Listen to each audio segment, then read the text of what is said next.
ఉస్మానియా యూనివర్సిటీకి ఈరోజు సీఎం రేవంత్ రెడ్డి వెళ్తున్నారు.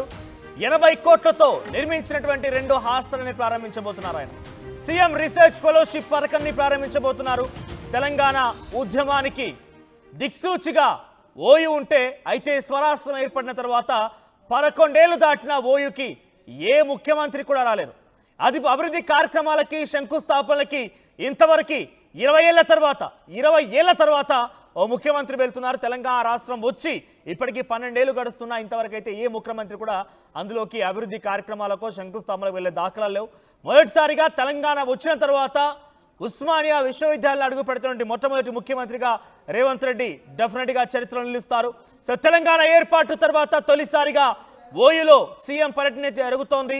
20 ఏళ్ల తర్వాత ఇప్పటివరకు, అప్పుడు ఉమ్మడి ఆంధ్రప్రదేశ్ నుంచి తెలంగాణ రాష్ట్రం వరకు కూడా, ఉమ్మడి ఆంధ్రప్రదేశ్ నుంచి ఇప్పటివరకు 20 ఏళ్ల వరకు కూడా 20 ఏళ్ల తరువాత ఓయూలో అడుగు పెడుతున్నారు ఒక ముఖ్యమంత్రి.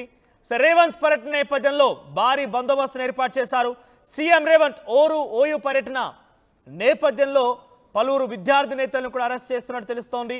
సో ప్రస్తుతానికైతే సీఎం పర్యటన కొనసాగుతోంది. సీఎం పర్యటనకు సంబంధించి పెద్ద ఎత్తున కొంత ఆందోళన వ్యక్తమవుతోంది.